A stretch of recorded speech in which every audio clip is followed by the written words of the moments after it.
સમાચારો તરફ આગળ વાત કરીએ, એક મહત્વપૂર્ણ સમાચાર મળી રહ્યા છે। ગીર સોમનાથમાં ગુજસી ટોક હેઠળ મોટી કાર્યવાહી કરવામાં આવી છે। પ્રથમવાર 14 શખ્સો 194 ગુનામાં પોલીસ સકંજામાં ધકેલાયા છે। વેરાવળની વાંદરી ગેંગ વિરુદ્ધ ગુજસી ટોકની આ કાર્યવાહી જે છે તે કરવામાં આવી છે। આ ગેંગના 14 અસામાજિક તત્વોને રાઉન્ડ અપ કરાયા છે। આ ગેંગ વિરુદ્ધ 10 વર્ષમાં 194 જેટલા ગુના નોંધાયા છે। હવે શરીફ ચિનોઈ અને વસીમ ભૂરો આ ગેંગના લીડર છે। આ સમગ્ર મામલે રાકેશ પરડવા વધુ માહિતી આપી રહ્યા છે। રાકેશ, જણાવશો શું વધુ વિગતો આ સમગ્ર મામલે? જી ચોક્કસથી ગીર સોમનાથ જિલ્લા પોલીસ વડા મનોજસિંહ જાડેજા દ્વારા જે ગેંગો છે, જે અસામાજિક તત્વોની ટુકડીઓ છે, તેની ઉપર હોશ બોલાવવામાં આવી છે। ગીર સોમનાથ જિલ્લામાં ચોથો ગુજસી ટોકનો ગુનો દાખલ થયો છે અને આ ચોથી ગેંગ ઝડપાઈ છે। વેરાવળમાં આ બીજો ગુનો દાખલ થયો છે।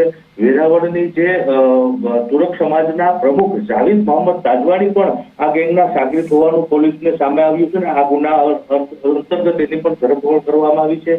બીજું મહત્વનું છે કે ગુજરાતમાં કદાચ પ્રથમ વખત એવું હશે કે 14 આ ગેંગના સભ્યો છે અને 194 જેટલા ગુનાઓ આ ગેંગ ઉપર નોંધાયેલા છે। હાલ તો ગીર સોમનાથ એલસીબી દ્વારા તમામ લોકોને રાઉન્ડ અપ કરી લેવામાં આવ્યા છે અને ગુનો નોંધી આગળની કાર્યવાહી હાથ ધરવામાં આવી છે। એટલે કહી શકાય કે ગીર સોમનાથ જિલ્લામાં પોલીસ દ્વારા મહત્વપૂર્ણ કામગીરી હાથ ધરવામાં આવી રહી છે। આભાર સમગ્ર માહિતી આપવા માટે।